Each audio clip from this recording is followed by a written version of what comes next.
Bonjour et bienvenue à une nouvelle sortie verte du camp Pourvoirie. Venez découvrir avec nous le vaste et grandiose territoire du Québec.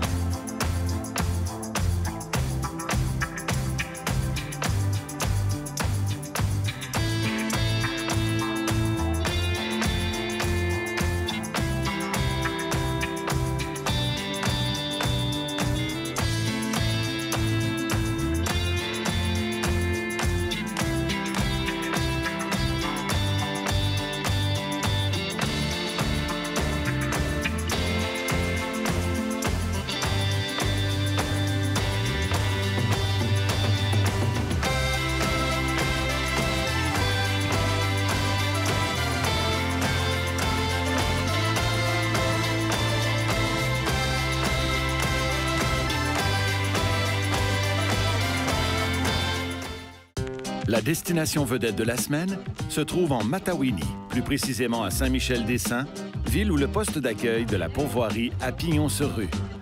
Le personnel de la pourvoirie du milieu sait recevoir et se fait un devoir de rencontrer les sportifs et de partager l'information pour que chacun des séjours soit voué au succès. Sébastien, le directeur des opérations, trace sur la carte l'itinéraire à suivre pour avoir accès au territoire de chasse et de pêche couvrant plus de 240 km². Droit de passage en main et sourire aux lèvres, nos héroïnes sont fin prêtes à découvrir la nature sauvage de la pourvoirie du milieu.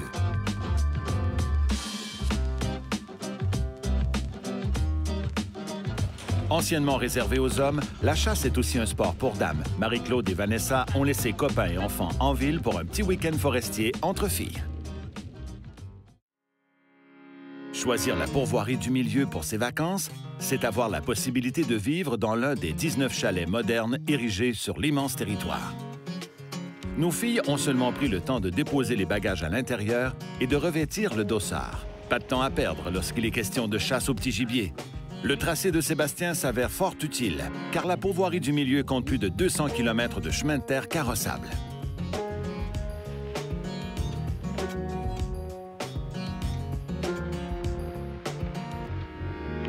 Voulant être certaines de l'efficacité de leur fusil Remington, nos chasseuses empruntent une petite carrière désaffectée pour y aller de quelques coups de pratique.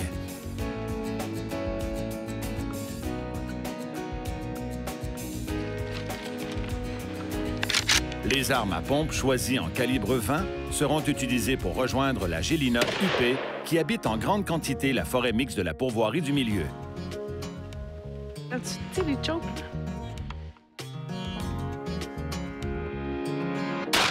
À tour de rôle, les tireurs projettent des billes de grosseur 7,5 sur la cible de papier. Sans être des professionnels du tir, nos deux sportives ont décidé de venir faire leurs propres expériences tout en prenant bien soin de laisser les entraîneurs à la maison.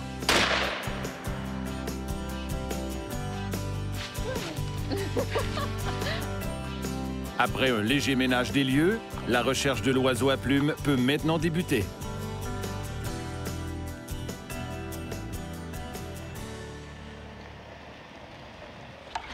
La journée étant bien entamée, les filles ont décidé de faire une petite reconnaissance du territoire en camion, histoire de couvrir du kilomètre en peu de temps. Le véhicule s'immobilise déjà. Est-ce à cause d'une première poule? Non, il s'agit plutôt d'un arbre déraciné par les forts vents de la veille.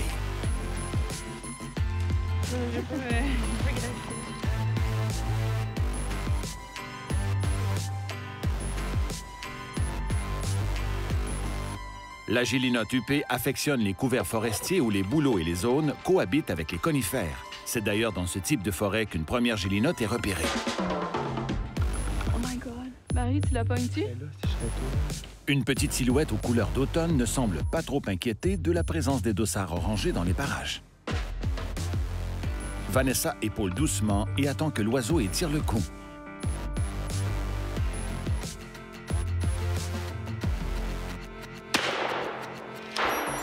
Malgré la précision du tir, la cible a fait quelques pas et demeure difficile à récupérer en raison de ses plumes se mariant parfaitement au sous-bois.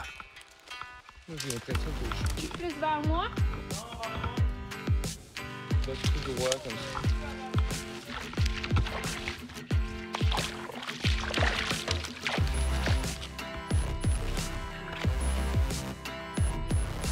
Le précieux butin est trouvé au grand plaisir de notre duo de chasse féminin.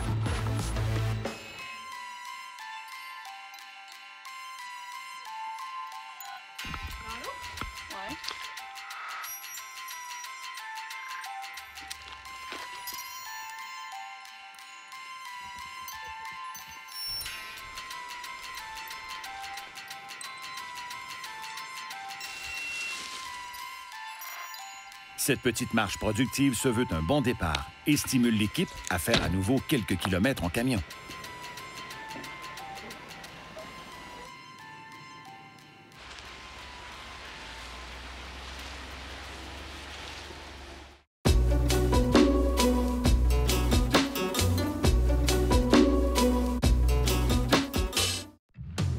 Suivant la règle de qui trouve des yeux a le droit de faire feu, Vanessa est un peu avantagée du fait qu'elle ne conduit pas.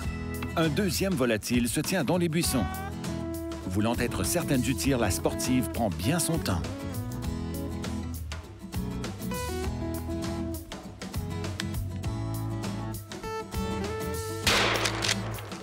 Cette fois-ci, l'oiseau est cloué sur place et aucune bille n'aura endommagé sa précieuse venaison.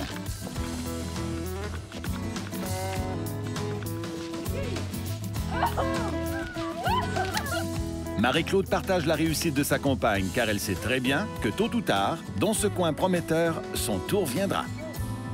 La gélinotte profite souvent des derniers rayons de soleil de la journée pour se nourrir au sol avant de se brancher pour y passer la nuit.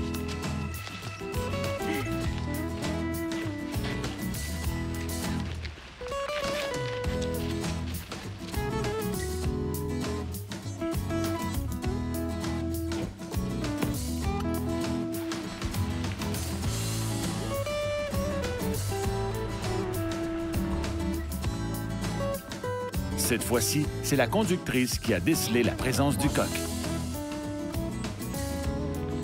Bien en contrôle de son fusil conçu pour elle, Marie-Claude fait mouche.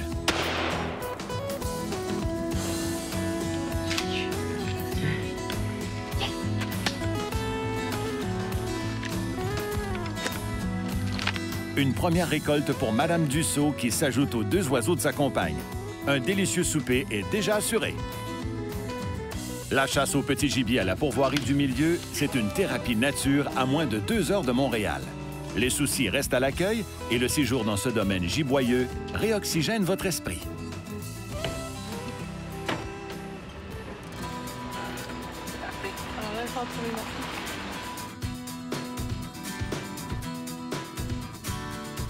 Si vous demeurez alerte, il vous sera possible de débusquer une perdrix dans la forêt. Sinon, ce n'est pas grave. Il y en a aussi en plein milieu du chemin.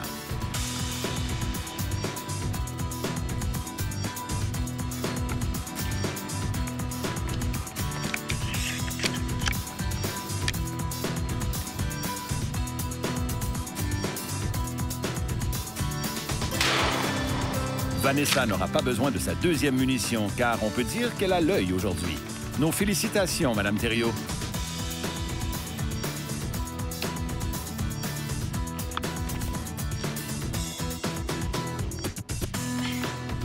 Cette sortie rapide, qui se devait être une simple reconnaissance du territoire, prend des allures de chasse miraculeuses. Il faudra se garder du temps pour éviscérer les prises.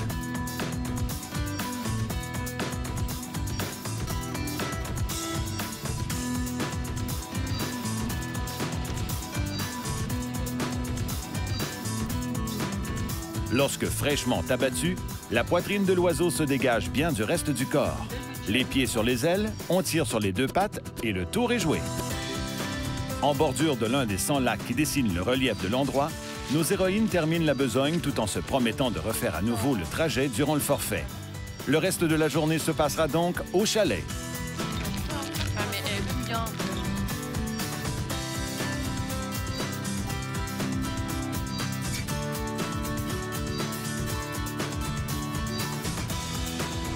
Cette viande blanche bio et faible en gras se cuisine à toutes les sauces. La pourvoirie du milieu possède 19 chalets disposés à la grandeur du territoire. Si certains datent de quelques années, bon nombre d'entre eux sont de conception nouvelle. Bâties à proximité de l'eau, les habitations de bois se veulent accueillantes et très confortables. Nouvellement érigé, le chalet des Pins Rouges a comme mission de prendre en charge les groupes corporatifs ou les réunions de famille. Sa grande dimension lui permet de recevoir des groupes de 15 personnes et ce, à longueur d'année. Facile d'imaginer l'ambiance de fête lorsque chacun de ces lits est occupé.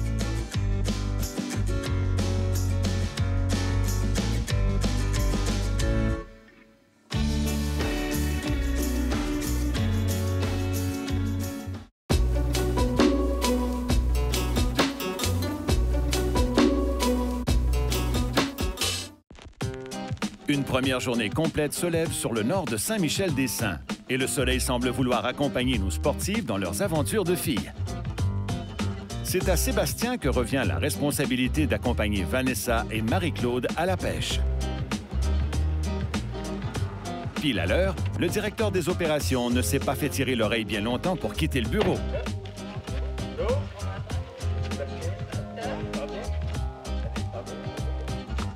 Ouais, pas eu de problème dans le chalet? Non.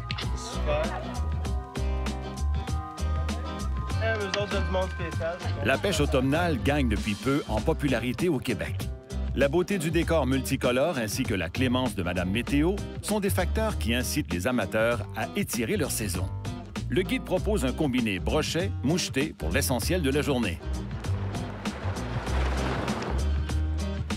Toujours partante lorsqu'il est question d'aventure, les filles sont aux trousses de Sébastien.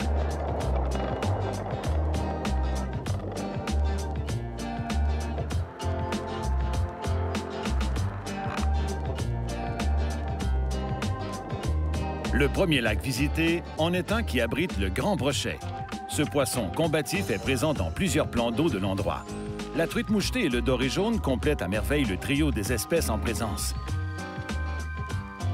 Veste de flottaison bien attachée, nos acteurs glissent sur l'eau à la recherche du carnassier d'eau douce. Sous les ordres de Sébastien, les cannes sont garnies de cuillères ondulantes de couleur métallique. Il faudra être persuasif pour forcer l'attaque du poisson évoluant en eau froide.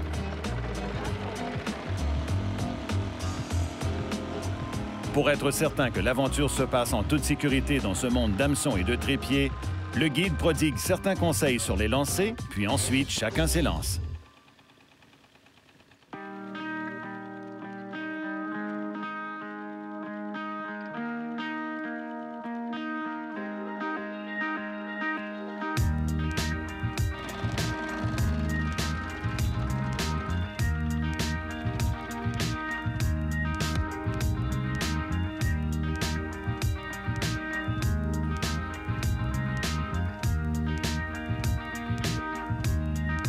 Les bexis étendus au soleil jouent le rôle de spectateurs et semblent trouver très étrange la façon de pêcher des humains. Le brochet ne veut pas collaborer ce matin. Ce n'est pas grave. Il reste 99 autres lacs à découvrir. Les membres de l'équipage y vont de quelques lancers sur le chemin du retour sans avoir la chance de réveiller le brochet qui dort.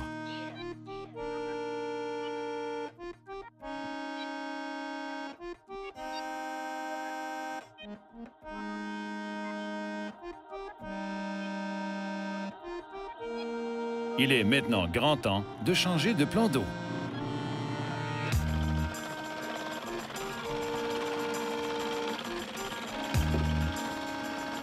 On se retrouve donc sur un lac où règne la truite mouchetée. La pourvoirie du milieu possède des endroits de pêche prolongés pour la truite d'automne sur certains de ces lacs. Hameçons et vers de terre ont remplacé les gros trépieds au bout de la ligne. Tout comme les feuilles aux arbres qui caractérisent la saison, les ombles ont changé de couleur. En pleine période des amours, le poisson est actif et se tient en grands groupes dans les embouchures de rivières.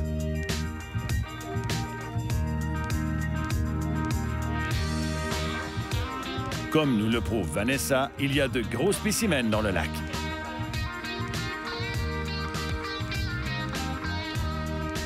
La canne de Marie-Claude est à son tour sollicitée par un poisson orangé.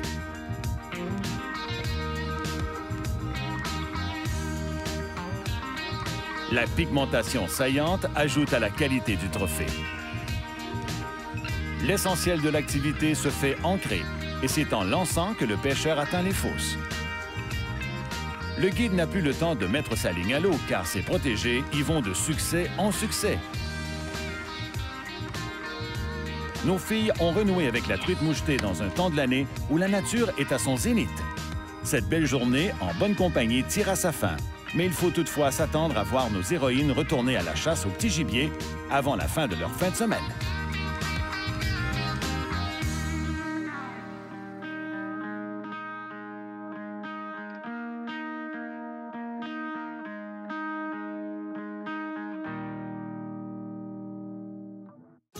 La vie en plein air creuse l'appétit et qui dit bonne chasse et bonne pêche dit aussi bonne bouffe. La pourvoirie vedette dote ses chalets de toutes les commodités pour que chacun des repas devienne un festin. Le plan européen y est à l'honneur. Les visiteurs sont responsables de l'épicerie et choisissent eux-mêmes les heures de repas en fonction de leurs activités extérieures. Ce soir, on mange du mexicain à la pourvoirie du milieu. Au menu, tacos sur coquilles souples.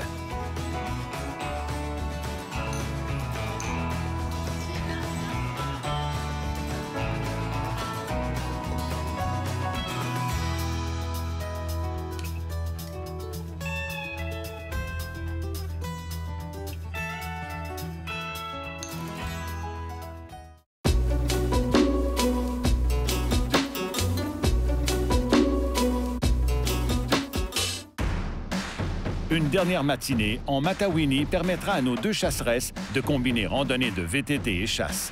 Grâce à leur côte à côte, elles pourront sillonner des sentiers secondaires moins larges et hors d'atteinte des camions.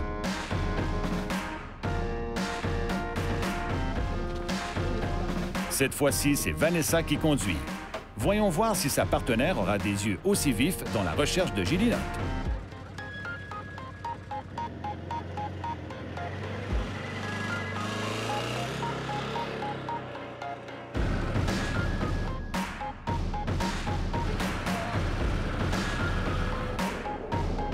Le Can-Am déambule à basse vitesse et la vision des passagères est plus souvent orientée de côté que de face. L'absence de vitres du 4x4 permet à chacune d'être plus proche de la nature.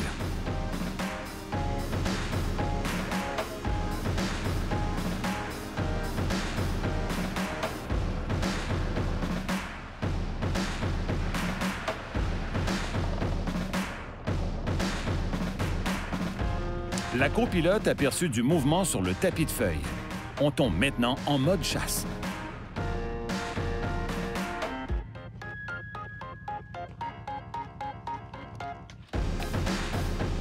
Il s'agit bien d'une gélinotte et son mouvement rapide de fuite trahit son insécurité.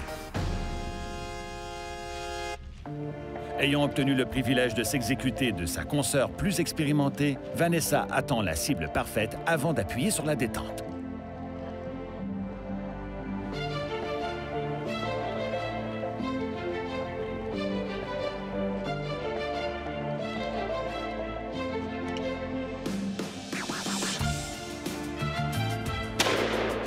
Malheureusement, le tir est un peu haut et heureusement, le volatile est toujours visible.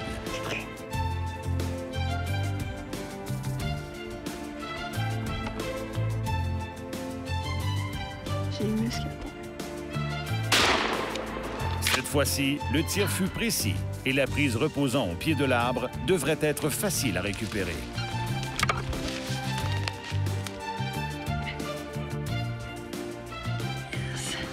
Toutes les pattes ont craqué. Du bout des doigts et esquissant un large sourire, la tireuse rapporte son gibier.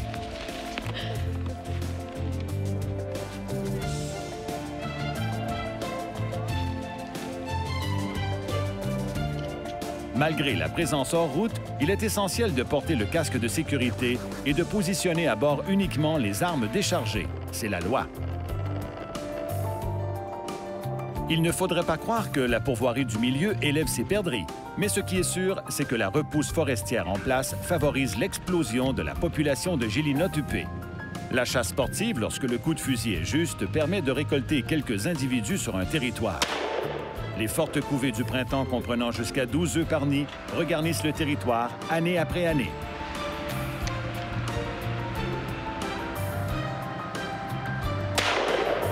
Elle est partie. Tu la regardes pas?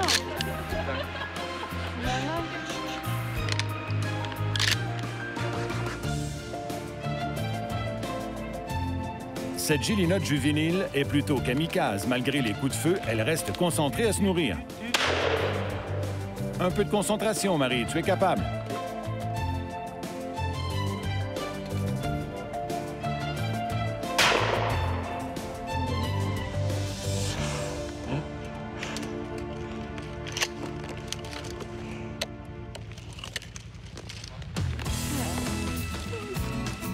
Non sans peine, elle rattrape sa cible et retrouve peu à peu sa bonne humeur légendaire. Génial, je suis vraiment contente. Vraiment cool. Et du travail. Voulant ajouter un peu de cardio à l'aventure, le duo délaisse le quad au profit d'un petit sentier pédestre. Sans le bruit des moteurs, la nature s'occupe de la musique d'ambiance.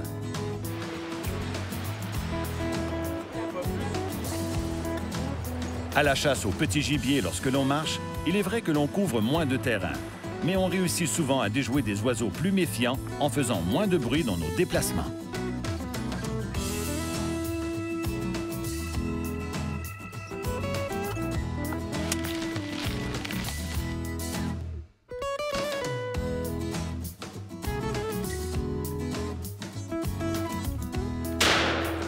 Vanessa s'occupe parfaitement d'une gélinotte posée sur une branche. Elle a dit non.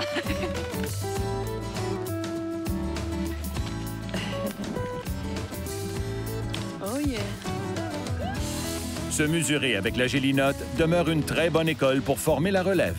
Il suffit de se prévaloir du permis, d'une bonne paire de bottes, d'un fusil et d'un dossard. Et le tour est joué.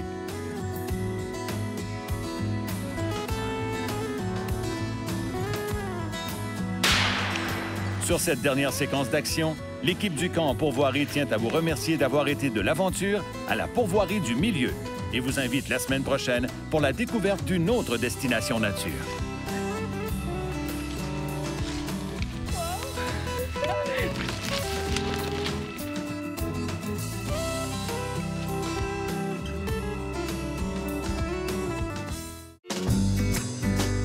Le camp pourvoirie vous a été présenté par les Pourvoiries du Québec, Fréchette et Fils Marine, Canam BRP.